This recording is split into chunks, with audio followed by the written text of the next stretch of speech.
Tes. Cek, cek, cek.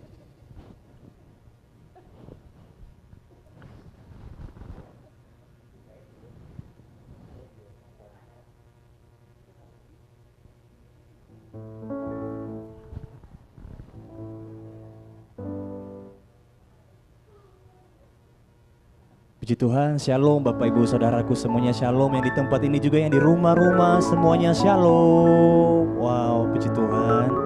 Ini merupakan satu kebaikan Tuhan, anugerah Tuhan, kita kembali bertemu di fellowship ataupun ibadah seperti ini Bapak Ibu. Semua karena anugerah dan kebaikan Tuhan, katakan amin Bapak Ibu. Wow, kita percaya bahwa ada satu kekuatan yang Tuhan berikan bagi orang yang memuji-muji namanya, katakan amin. Boleh berikan tepuk tangan sama-sama Bapak Ibu Saudaraku sambil serukan haleluya, haleluya. Tepuk tangan sama-sama.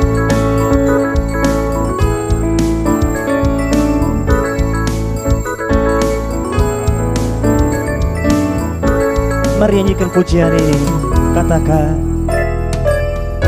hanya kau milikku di surga, tiada yang ku ingini di bumi, hanya kau. Tak ku andalkan kekuatanku,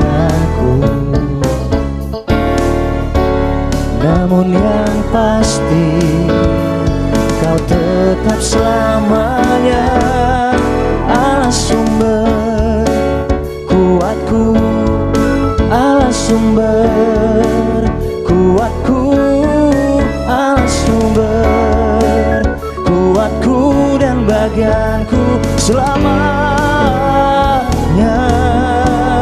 selamanya. Dia sumber kekuatan kita selama-lamanya, katakan amin. Nyanyikan lagi Bapak Ibu. Hanya kau milikku di surga, amin. Tiada yang ku ingini di bumi, hanya kau. Tak ku andalkan kekuatanku, namun yang pasti kau tetap selamanya, katakan Allah sumber kuatku, Allah sumber kuatku, Allah sumber kuatku dan bagianku selamanya, Allah sumber kuatku, Allah sumber kuatku, Allah sumber kuatku dan bagianku selamanya.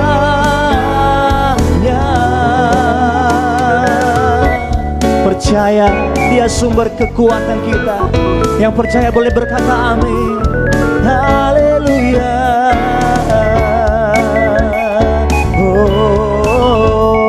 Mari nyanyikan sekali lagi pujian ini bersama-sama. Katakan Allah sumber kuatku, Allah sumber kuatku, Allah sumber. Kalian di rumah-rumah boleh nyanyi sama-sama. Tinggikan namanya. Sekali lagi katakan Allah sumber, Allah sumber kuatku, Allah sumber kuatku, Allah sumber kuatku dan bagianku selamanya, selamanya, selamanya,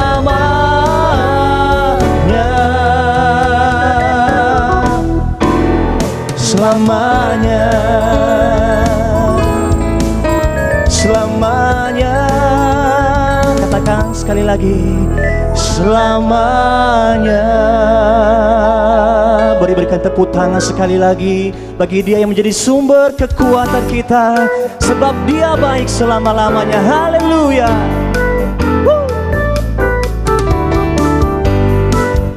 masuki gerbangnya dengan hati yang bersyukur. Katakan sama-sama. Mari masuk gerbangnya dengan hati bersyukur, halamannya dengan pujian. Penuhi baitnya dengan nyanyian syukur, hadiratnya penuh sukacita. Lagi dari awal, katakan.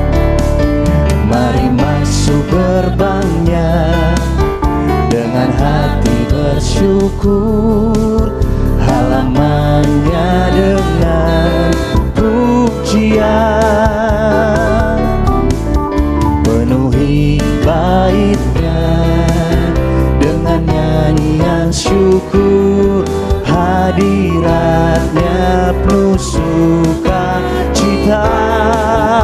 Katakan. Sebab Tuhan Dia baik dan anugerahnya kekal selama-lamanya. Amin.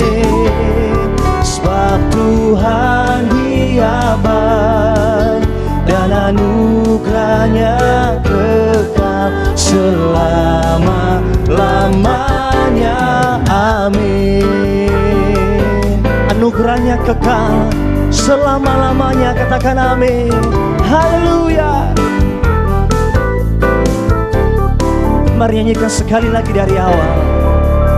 Mari masuk gerbangnya dengan hati bersyukur, halamannya dengan pujian.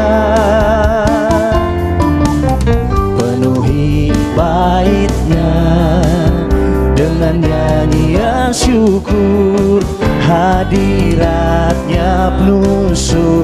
Boleh sambil lambaikan kedua tangan kita, katakan sama-sama. Sebab Tuhan Dia baik dan anugerahnya kekal selama-lamanya. Amin. Sebab Tuhan Dia baik dan anugerahnya kekal selama-lamanya.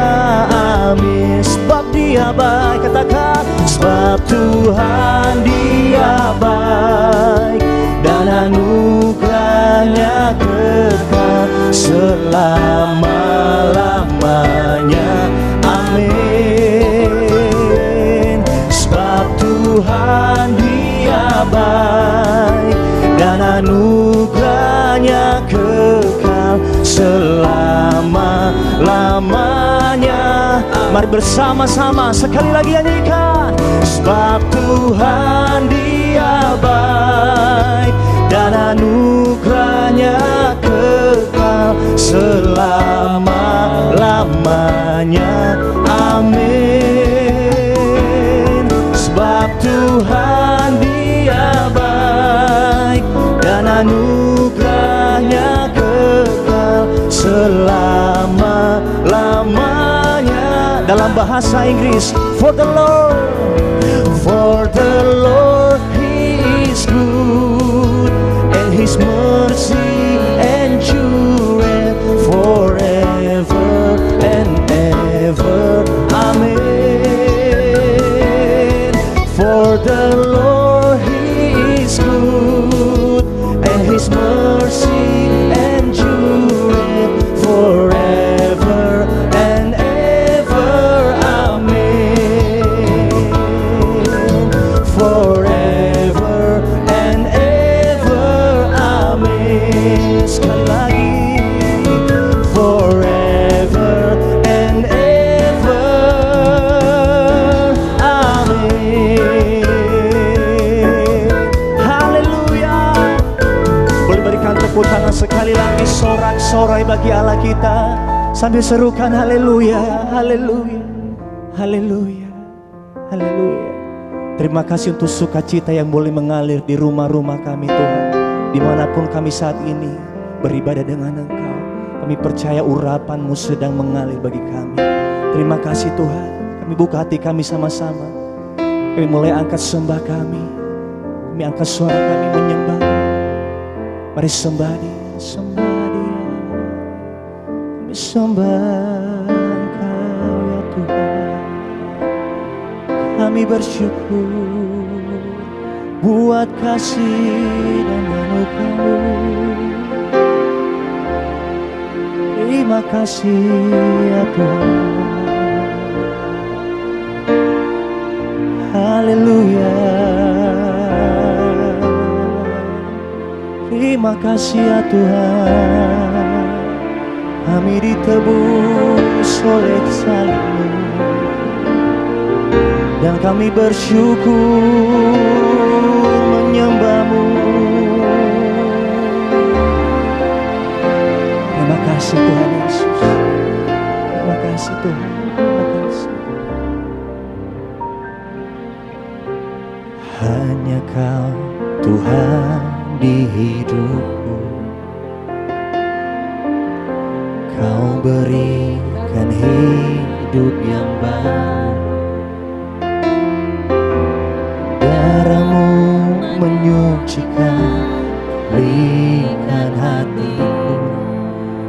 Ku nyatakan Kaulah segalanya. Engkaulah sumber pengharapan. Kuasa-Mu sanggup menyembuhkan. Jiwaku berserah hanya kepada-Mu. Yesus, Kaulah segalanya. Karena salib-Mu ku hidup. Karena salib-Mu ku menang. Engkau yang berkuasa, sanggup untuk melakukan mukjizat-Mu di hidupku. Mari sekali lagi nyanyikan. Hanya Kau Tuhan di hidupku. Kau berikan hidup yang baru. Darah-Mu menyucikan, pulihkan hatiku. Ku nyatakan Kaulah segalanya. Engkaulah sumber pengharapan. Kuasa-Mu sanggup menyembuhkan. Jiwaku berserah, jiwaku pun berserah hanya kepada-Mu. Yesus, Kaulah segalanya. Sedangkan kedua tangan kita berkata, karena salib-Mu ku hidup. Karena salib-Mu ku menang. Engkau yang berkuasa, sanggup untuk melakukan mukjizat. Karena salib-Mu, karena salib-Mu ku hidup. Karena salib-Mu ku menang. Engkau yang berkuasa, sanggup untuk melakukan mukjizat. Mari sekali lagi nyanyikan, katakan. Karena salib-Mu ku hidup. Karena salib-Mu ku menang.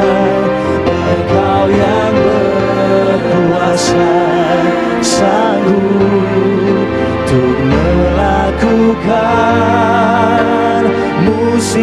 di hidupku, di hidupku. Mari saya mengajak kita sembah Dia. Oh, karena salibmu kami dimenangkan ya Tuhan, kami bersyukur buat anugerah-Mu, keselamatan yang Kau berikan, penebusan-Mu ya Tuhan, itu memulihkan kami yang percaya dan menyembah nama-Mu selama-lamanya. Terima kasih Tuhan, terima kasih. Mari sekali lagi kita bersama-sama nyanyikan pujian ini. Dengan iman katakan lagi. Karena salib-Mu ku hidup, karena salib-Mu ku menang. Engkau yang berkuasa, sanggup untuk melakukan mukjizat. Sekali lagi katakan, karena salib-Mu ku hidup. Oleh karena salib-Mu kami dimenangkan Tuhan. Oleh karena salib-Mu kami dipulihkan. Kau berkuasa, sanggup untuk melakukan mukjizat di hidupku, di hidupku. Mari angkat kedua tangan kita sekali lagi berkata, karena salib-Mu ku hidup, karena salib-Mu ku menang. Engkau yang berkuasa, sanggup untuk melakukan. Bolehkah sekali lagi kita nyanyikan, karena salib-Mu ku hidup, karena salib-Mu ku menang. Engkau yang berkuasa, sanggup untuk melakukan mukjizat-Mu di hidupku, untuk melakukan mukjizat-Mu di hidupku, untuk melakukan mukjizat-Mu di hidupku.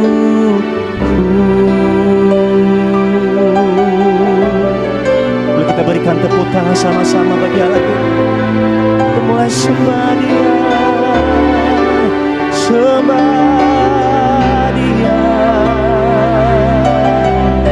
Kami bersyukur ya Tuhan, salib-Mu membawa keselamatan.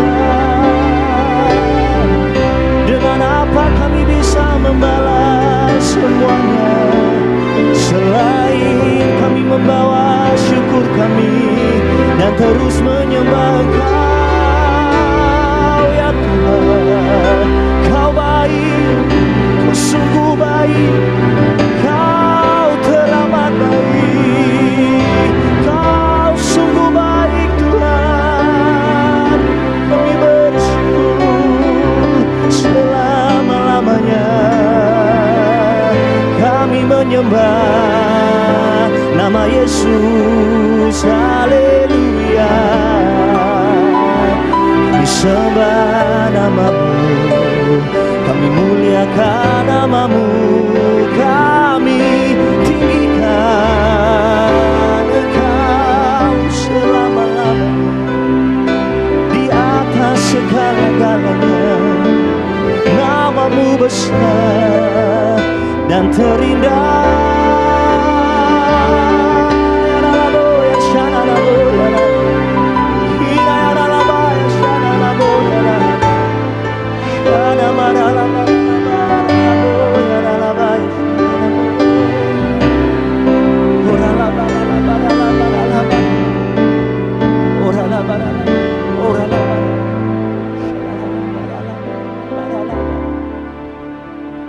Terima kasih Tuhan. Terima kasih Tuhan. Mari angkat kedua tangan kita sekali lagi bersama-sama. Kau terlebih besar, Kau terlebih besar dari semua persoalanku. Kau Allah yang besar, Kau terlebih besar, Kau terlebih besar dari semua pergumulanku. Kau Allah yang besar. Katakan lagi, Kau terlebih besar, Kau terlebih besar dari semua persoalanku. Kau Allah yang besar, Kau terlebih besar, Kau terlebih besar dari semua pergumulanku. Kau Allah yang besar. Biarkan musik saja, biarkan musik saja. Kau terlebih besar bagi kami Tuhan. Kau terlebih besar, perbuatanmu besar ya Tuhan. Dari semua persoalan kami, dari semua pergumulan kami, tetap Kau satu-satunya yang terbesar. Haleluya.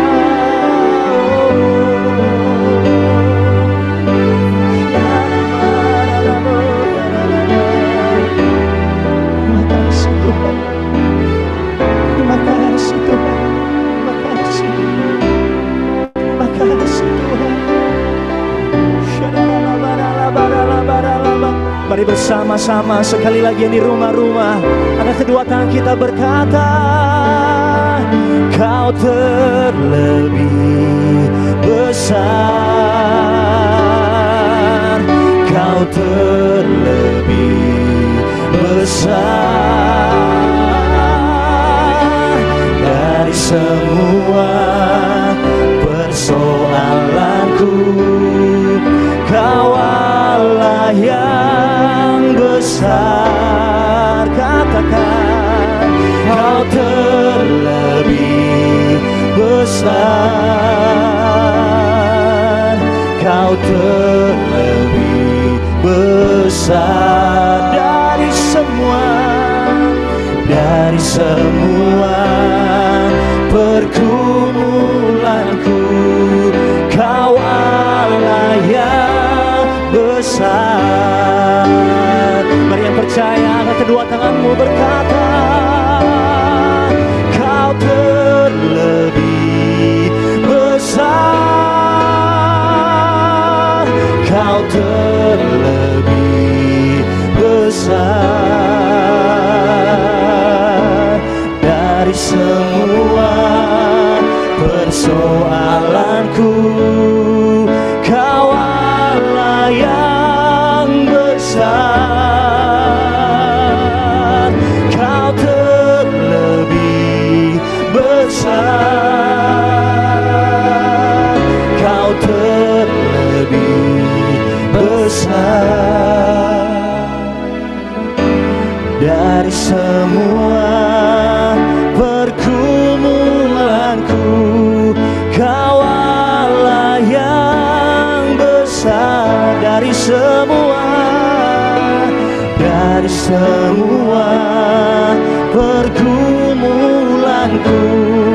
Kau Allah yang besar. Sekali lagi, dari semua pergumulanku, Kau Allah yang besar.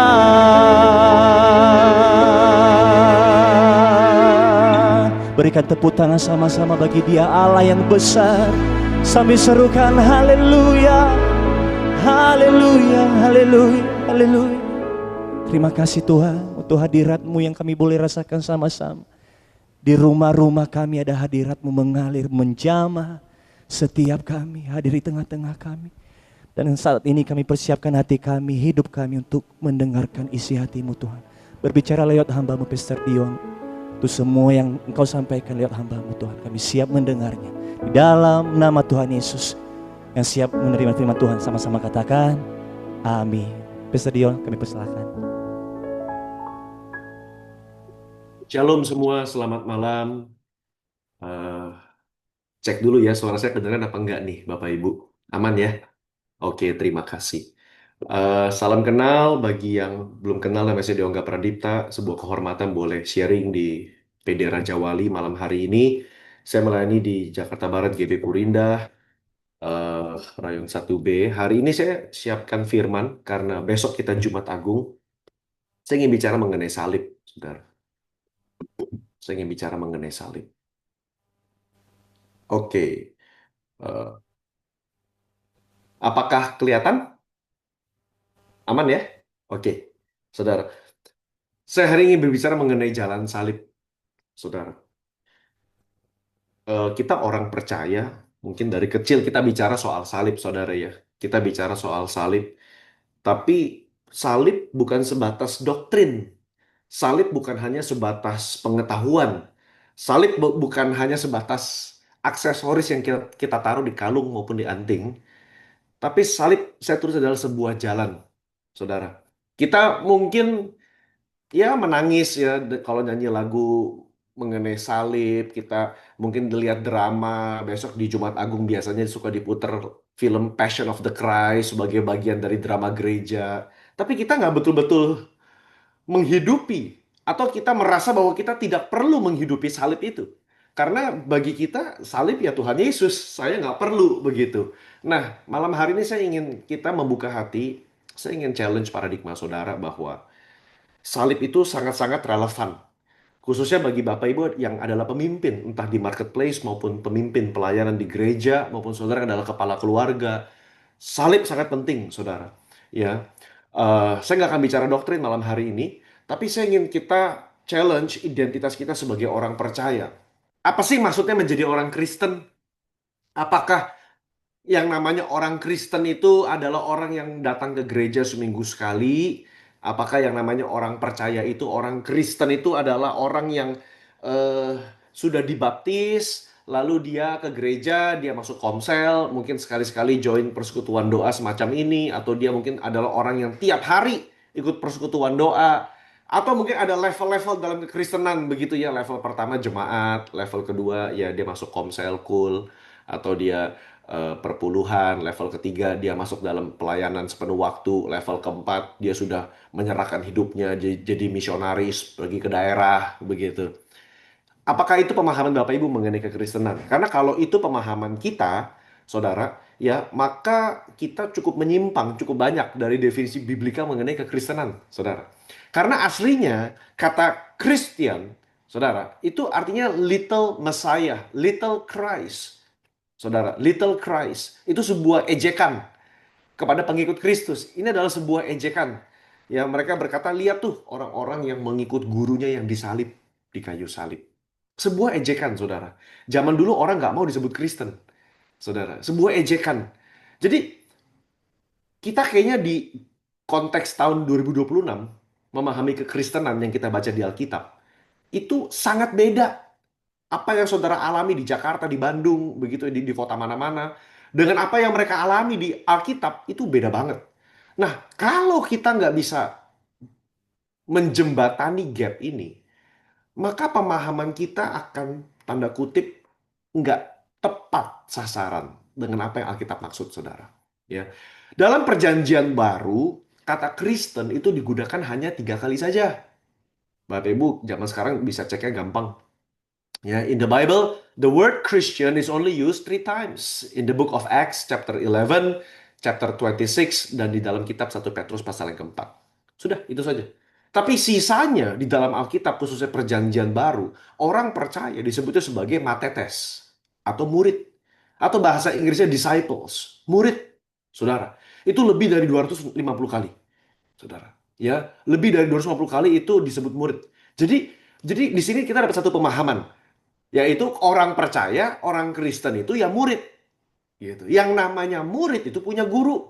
Yang namanya murid itu dia berjalan bersama dengan gurunya.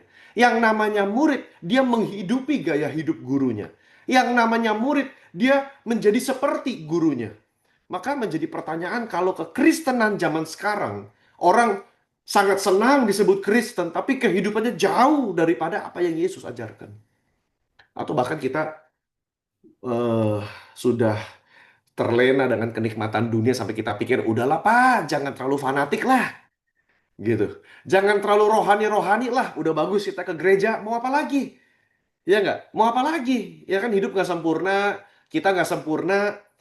Maka kalau kita memiliki pemahaman itu, maka kita sudah menjadi bias, Bapak Ibu. Ya, kita nggak betul-betul menghidupi apa yang Alkitab katakan mengenai murid ini. Kita pikir kita bisa jadi orang Kristen tanpa adanya pemuritan atau gaya hidup murid pribadi dengan sang guru. Kita pikir menjadi Kristen hanyalah sebatas pemahaman doktrinal, hanya pengetahuan.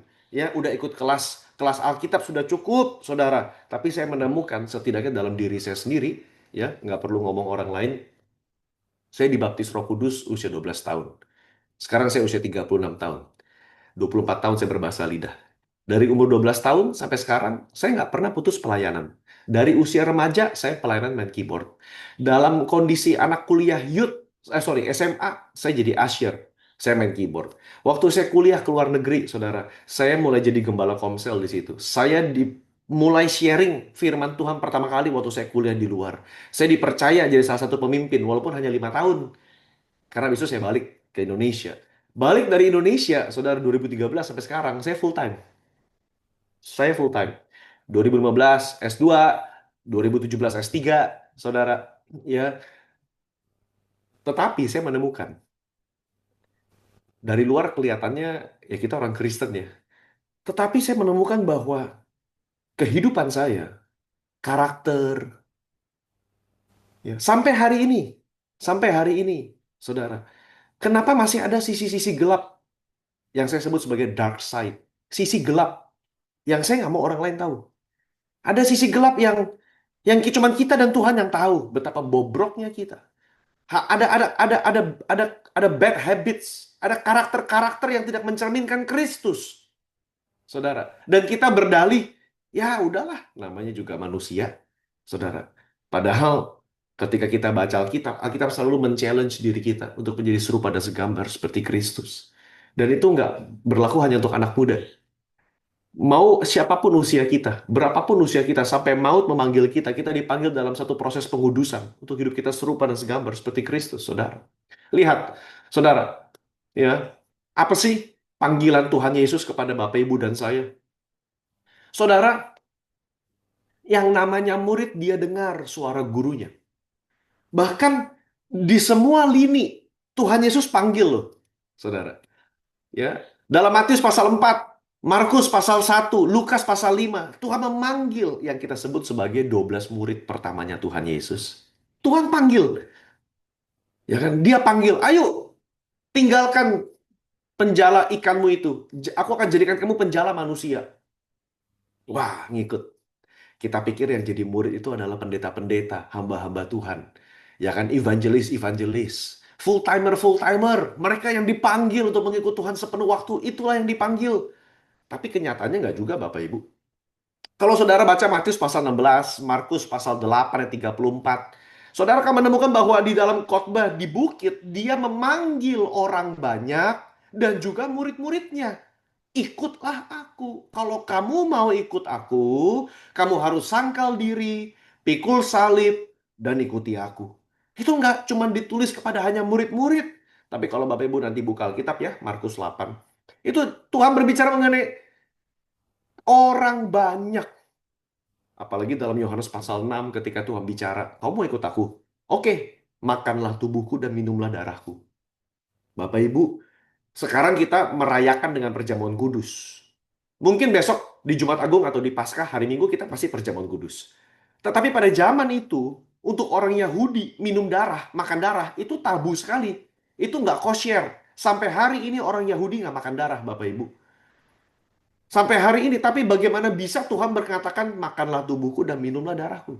Saudara. Karena yang namanya ngikut Tuhan lama-lama itu tantangan dan apa istilahnya, standar Tuhan itu makin kuat, Bapak Ibu. Dia nggak hanya panggil orang miskin, dia nggak hanya panggil orang yang berkekurangan, dia panggil orang-orang yang kaya. Ada satu orang muda yang kaya. Dia datang sama Tuhan Yesus, Guru, apa yang harus kulakukan untuk beroleh hidup yang kekal? Tuhan lihat anak muda yang kaya ini dari bawah sampai atas. Mungkin zaman sekarang dia masuk Forbes 40 under 40. Saudara, ya before 40 dia udah mencapai satu nggak tahu berapa miliar pertamanya dia, saudara. Dia bilang, oke, kamu baca hukum Taurat, hormati orang tua, jangan membunuh, jangan berzina, jangan mencuri. Lakukanlah itu semua. Aku sudah lakukan semuanya, Guru. Apalagi yang harus kulakukan? Ah, Tuhan melihat dia dengan penuh belas kasihan. Ada satu yang kurang. Jualah segala milik kamu, bagikan kepada orang miskin, dan ikuti aku. Kalau saudara melihat dari semua ayat ini, ada satu kata yang sama dari semua. Ikuti aku. Saudara, ikuti aku. Dan betapa susahnya kita zaman sekarang mengikut Tuhan. Saudara, kita pikir kita ikut Tuhan, jangan-jangan kita mengikuti ambisi pribadi kita sendiri. Kita pikir kita ikut Tuhan, jangan-jangan kita mengikuti ego dan gengsi kita sendiri. Oh, saudara, Alkitab berkata betapa liciknya hati. Betapa liciknya hati. Amsal 16 ayat 1-2 berkata, saudara, hati ini nggak ada yang tahu selain Tuhan. Saudara, setiap orang menganggap jalannya benar di matanya sendiri. Oh, kita pikir kita hebat, rohani, luar biasa. Tapi kalau ketika kita mau sungguh-sungguh ngikut Tuhan, itu Roh Kudus bakal menyingkapkan banyak kedagingan. Banyak hal-hal yang harus kita bereskan. Satu lagi Bapak Ibu. Saya senang dengan ayat Yohanes 21 ayat 19-22. Saudara. Ketika Petrus dia setelah menyangkal Tuhan 3 kali, dia begitu malu. Dia merasa aku jadi murid yang gagal. Kayaknya Tuhan nggak mungkin lagi pakai aku. Bapak Ibu tentu tahu ceritanya ya. Di pinggir danau Tuhan lagi bakar ikan, siapin makanan. Saudara lihat Tuhan bilang sama Petrus, Petrus, apakah kamu mengasihi aku? Petrus bilang, iya Tuhan, aku mengasihi engkau. Kata Tuhan, bagus, gembalakanlah domba-dombaku. Tuhan ngomong itu 3 kali Bapak Ibu. Ya, Petrus, apakah kau mengasihi aku? Ya, berikanlah makan domba-dombaku. 3 kali, saudara. Lalu Petrus nanya sama Tuhan Yesus. Saya bacakan ya. Guru, Tuhan, apakah yang akan terjadi dengan dia ini? Dia ini maksudnya Yohanes, murid yang dikasihi, yang menulis kitab Yohanes, yang mencatat diskusi ini. Saudara tahu, Tuhan ngomong apa sama Petrus? 2 kali Tuhan ngomong dalam ayat ke-19 dan ayat ke-22. Kalau aku menghendaki supaya ia hidup sampai ku datang, apa urusanmu? Tetapi kamu ikutlah aku.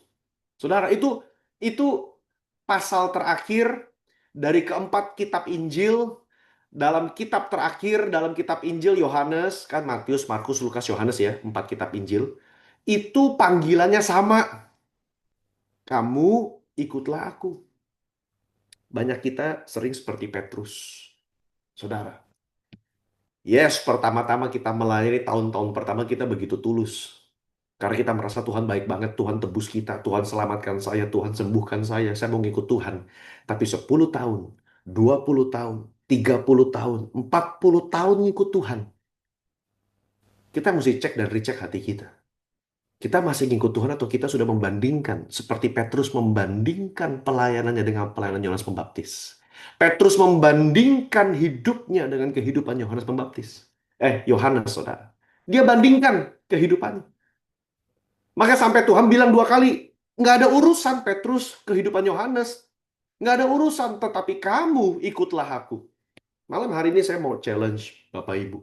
Kita harus ikut Tuhan apapun yang terjadi. Jangan izinkan kekecewaan menghalangi kita untuk mengikut Tuhan. Saya begitu sedih Bapak Ibu. Satu saat saya ketemu sama seorang pengerja. Bukan gereja saya. Saya juga yakin bukan gereja Bapak Ibu. Eh, Dia usia 60-an tahun, saudara. Ya, dia sudah cukup lama melayani di posisi lumayan tinggi, saudara. Ya, dia donatur gereja itu. Dia bilang sama saya begini. Saya nanya dia, Om, nggak pelayanan lagi, Om. Nggak ke gereja lagi. Dia senyum. Dia bilang, Dio, Om sudah lulus gereja. Ngomongnya gitu. Hah? Saya nanya, maksudnya lulus apaan, Om? Iya, kayak sekolah aja. Om sudah lulus. Udah nggak mau ngikut-ngikutan gitu lagi. Nggak mau ditipu lagi. Saudara, saya sedih. Ya, ya karena ada masalah besar di gereja itu dia keluar. Tapi dia udah nggak mau urusan lagi, nggak mau pusing, nggak mau ke gereja. Ya sama aja lah dia bilang manusia. Ya saya diam aja saudara, namanya juga saya masih muda. Tapi tapi kadang-kadang hal-hal kecil begitu Bapak Ibu yang membuat kita bergeser fokus dari mengikut Tuhan, saudara. Itu yang membuat kita bergeser, saudara. Istilah yang nggak pernah saya lupa, dia bilang, saya sudah lulus gereja. Saya sudah lulus, nggak perlu ke sekolah lagi, dia bilang. Saudara, kalau kita lihat kitab kisah para rasul, saya kasih ayat-ayatnya banyak ya, saudara. Nanti mau foto boleh, mau lihat-lihat sendiri silahkan. Di dalam kitab kisah rasul, itu nggak disebut gereja. Disebutnya the way, saudara. Ya, the way atau jalan. Kenapa sih kekristenan disebutnya the way atau jalan Tuhan? Ya, namanya jalan. Maka kita perlu menapaki jalan itu.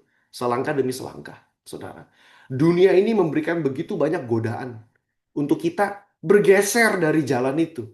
Dunia ini membuat kita mau fokus pada kenikmatan. Supaya kita nggak fokus lagi kepada surga. Membuat kita menyimpang ke kiri dan ke kanan. Saudara, tapi malam hari ini kita diingatkan. Ayo, fokus kembali mengikut jalan Tuhan. Saudara, mengikut Kristus itu bukan cuma sekedar panggilan ke gereja. Tapi secara literal, kita mengadopsi gaya hidup Tuhan Yesus. Sungguh-sungguh menjadi seperti dia dalam keseharian kita. Salah satu yang Tuhan contohkan adalah untuk dia mengambil waktu berdua dengan Bapa.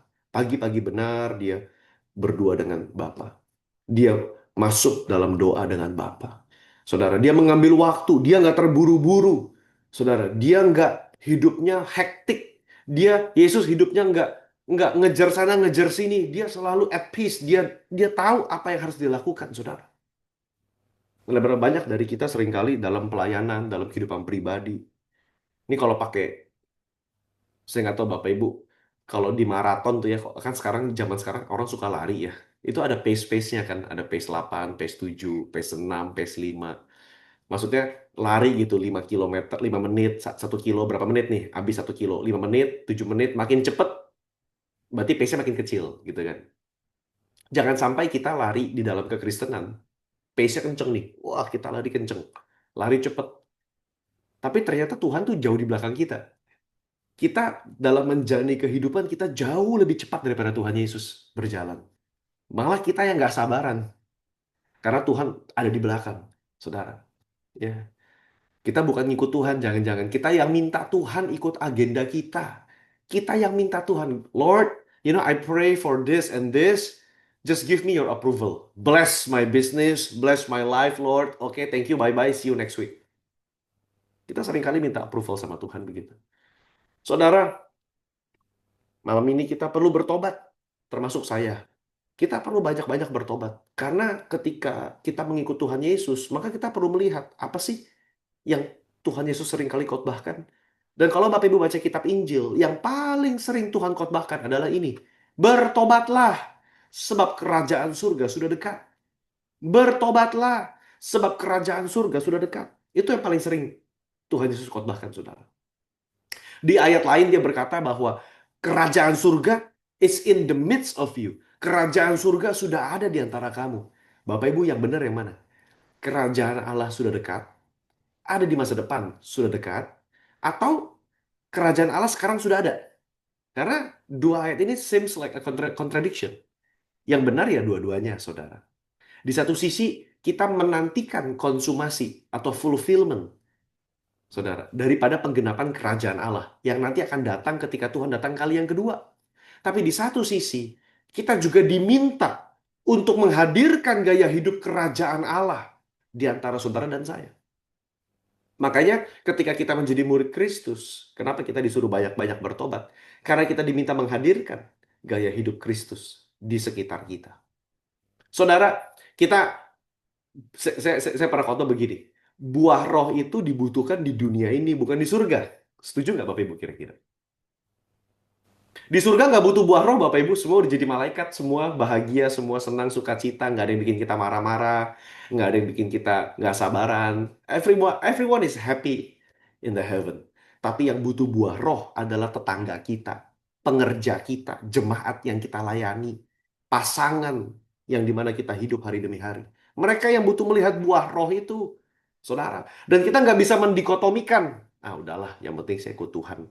Buah roh nggak ada buah roh, yaitu urusan belakangan. Nggak bisa. Karena Tuhan berkata, kamu akan mengenal muridku dari buahnya. Nah itu kita miss tuh. Kita merasa kita bisa dikenal sebagai murid Tuhan tanpa perlu ada buah. Padahal Tuhan berkata, kamu akan mengenal muridku dari buahnya. Ya. Nah buah apa yang kita hasilkan hari-hari ini, saudara? Ya. Buah apa yang kita hasilkan, saudara? Ya. Bagaimana saudara menghasilkan buah itu? Ya. Salah satu ciri daripada orang yang menghasilkan buah adalah dia melakukan apa perintah Tuhan. Tuhan berkata, orang yang mengasihi aku, dialah yang melakukan perintah-perintahku. Saudara, di dalam kitab Matius 16 ayat 24 saya bacakan. Dalam kitab Matius pasal 16 ayat 24 kata Yesus kepada murid-muridnya, setiap orang yang mau mengikut aku, ia harus menyangkal diri, memikul salib, dan mengikut aku. Saya mau spend sisa waktu kita dari PowerPoint ini, saya mau share mengenai menyangkal diri dan memikul salib. Karena ada kata memikul salib inilah, maka salib bukan hanya sebatas ornamen, aksesoris, kalung yang kita pakai. Salib bukan hanya sebatas penghias ruangan, tetapi salib adalah sesuatu yang kita bawa tiap hari. Saudara, saya rasa zaman sekarang kita juga udah jarang ya dengar khotbah menyangkal diri. Kenapa? Ngapain disangkal? Hidup itu enak. Dunia enak. Apa yang perlu disangkal? Ngapain menyangkal? Mendingan kita nikmatin. Ya kan, nikmatin dunia, nikmatin surga. Ya kan, surga di bumi, surga di dunia ini. Sama surga nanti di akhirat. Ya kan? Tapi Tuhan bilang kamu mau ikut aku, you have to deny yourself. Kata deny yourself artinya saudara you deny the desires. Saudara menyangkal hal-hal yang memang bagi kita lumrah, tapi ternyata bagi Tuhan enggak. Dan saya menemukan ketika kita berjalan sama Roh Kudus seringkali menunjukkan tuh hal-hal yang bagi kita biasa. Ternyata nggak berkenan di hadapan Tuhan. Bagi kita biasa. Tapi ternyata Roh Kudus menunjukkan itu nggak berkenan di hadapan Tuhan. Kesombongan. Ya kita mengejar sukses, siapa yang nggak mau sukses? Tapi ternyata Roh Kudus kasih lihat dalam hati kita. Suksesnya kamu itu sombong. Ternyata kita bisa sukses tapi nggak sombong. Nah itu kan hal yang tipis Bapak Ibu, beda tipis. Dan itu hanya Roh Kudus yang mampu menyingkapkan. Bagaimana caranya kita bisa menyangkal diri dalam dunia yang semuanya serba personal branding? Dalam dunia yang semuanya serba mencari validasi. Kalau kata Gen Z zaman sekarang mencari validasi. Mencari emotional validation. Mencari pengakuan, jati diri, eksistensi diri kita harus diakui. Harus terlihat begitu. Gimana, saudara? Ya kan? Nah ini saya mau share Bapak Ibu. Ya. Saudara, salah satunya kita perlu meredefinisi kata sukses. Ya. Salah satu cara kita menyangkal diri memikul salib ya adalah meredefinisi arti kata sukses. Bapak Ibu. Sukses menurut kamus besar bahasa Indonesia adalah berhasil atau beruntung. Itu menurut KBBI, berhasil atau beruntung. Tetapi kalau saudara melihat dari konteks kerajaan Allah, bukan berhasil atau beruntung, saudara. Karena kita bisa berhasil, tapi gagal di mata Tuhan. Kita bisa dapat omset yang besar, dapat profit yang besar, tapi kita dilihat bodoh di mata Tuhan. Kenapa saya tahu? Karena Tuhan udah pernah khotbah. Ada seorang pemuda datang sama Tuhan Yesus. Tuhan kasih cerita. Ini pemuda yang luar biasa, hebat, sukses. Dia pengusaha perkebunan yang sukses. Dia bahkan membangun lumbung-lumbung untuk menampung padi dan gandum yang berlimpah-limpah. Dan anak muda ini berkata kepada jiwanya, "Wahai jiwaku, ada padamu banyak makanan, tersimpan bertahun-tahun ke depan. Makanlah, minumlah, beristirahatlah, nikmatilah." Tapi tahu nggak saudara, Tuhan ngomong apa? "Hai kamu orang yang bodoh." Tuh, Alkitab menggunakan kata bodoh. Hai kamu orang yang bodoh. Padahal kalau kita ngelihat dari sisi dunia, dari sisi marketplace, dari sisi sekuler, this person is a very successful businessman. Dia bangun lumbung-lumbung.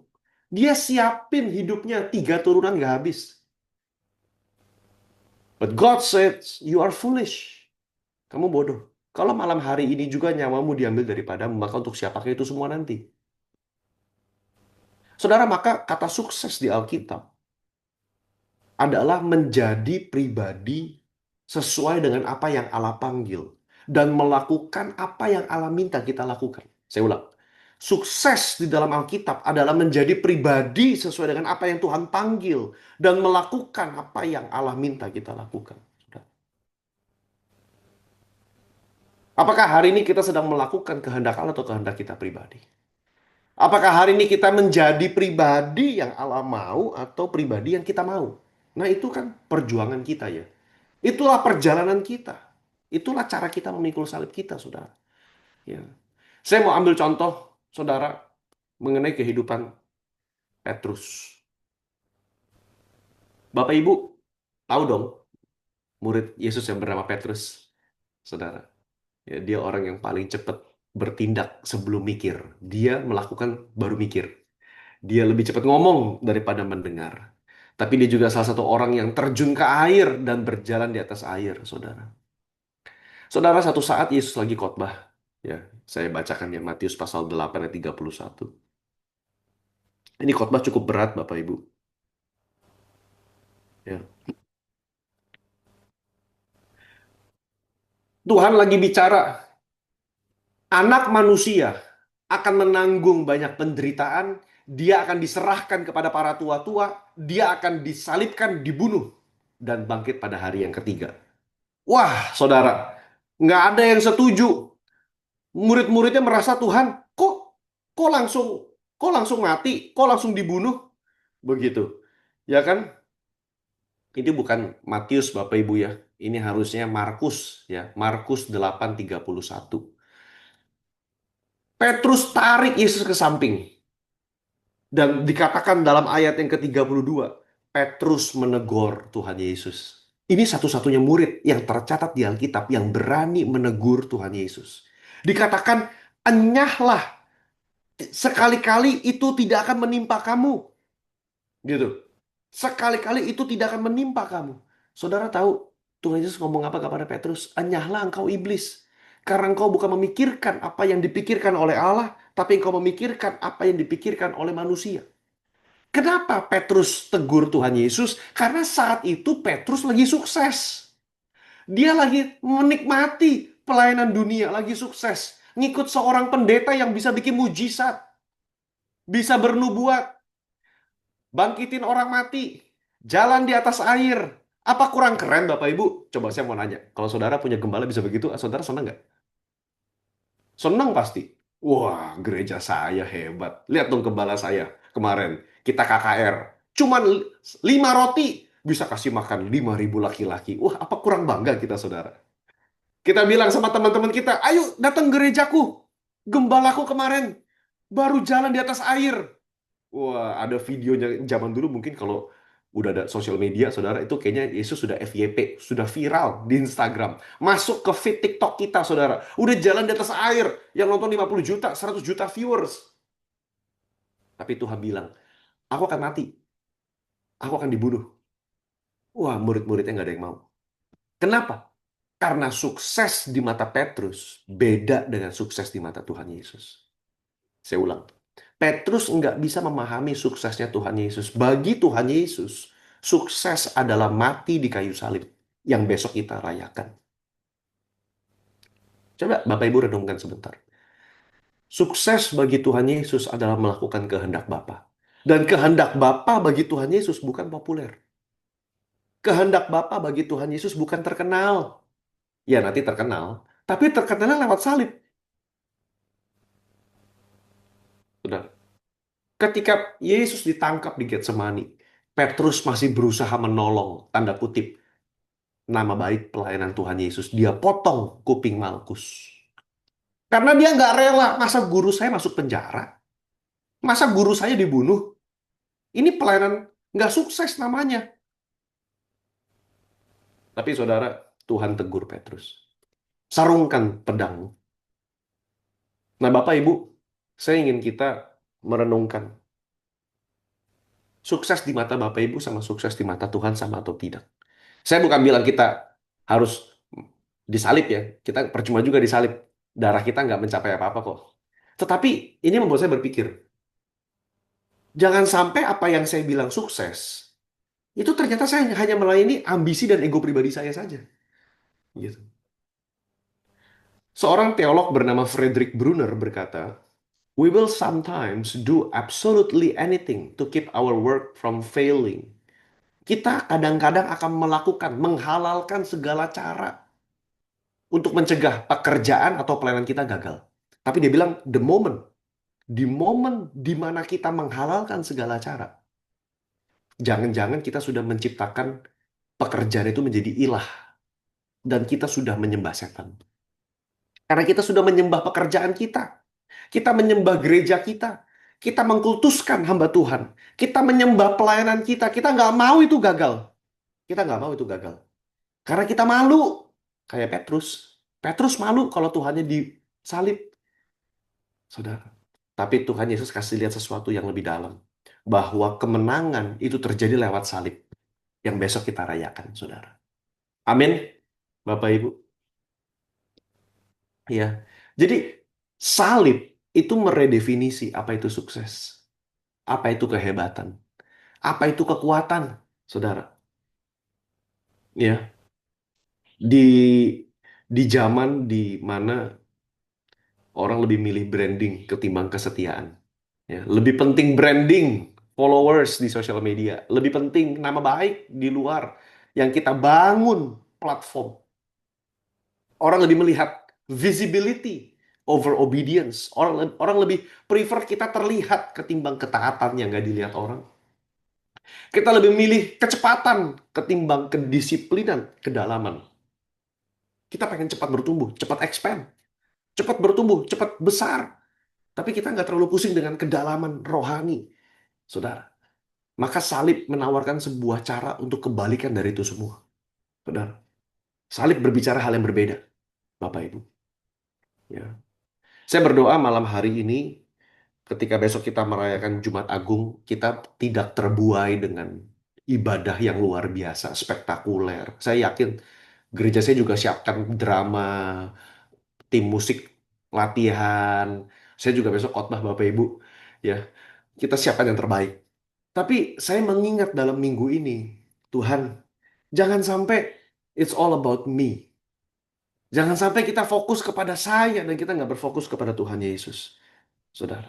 Amin. Saudara. Itu khotbah saya malam hari ini. Saya ajak saudara dan saya berdoa. Oh, haleluya Tuhan Yesus. Haleluya Bapa. Kami mau merenungkan kebenaran firman-Mu malam hari ini. Berbicara kepada setiap kami Tuhan. Ampuni kalau kami seringkali menganggap kesuksesan itu adalah apa yang kami dapat, apa yang kami punya. bukan menjadi seseorang seperti yang Tuhan kehendaki. Bapa, celikan mata rohani kami. Dalam sisa-sisa hidup kami, yang kami tidak tahu berapa sisa hari-hari yang harus kami hitung. Ajar kami untuk tahu apa yang menjadi prioritas bagi kerajaan-Mu, Bapa. Tinggal kami mengerti apa yang harus kami lakukan dalam sisa hidup kami. Kami nggak mengejar kesuksesan yang fana, tapi kami mengejar kekekalan, kesuksesan dari mata Tuhan. Terima kasih, terima kasih. Urapi setiap umat-Mu malam hari ini. Haleluya. Di dalam nama Tuhan Yesus kami berdoa dan mengucap syukur. Amin. Haleluya. Thank you Pastor untuk firman Tuhan yang dilepaskan bagi setiap kita malam hari ini, puji Tuhan.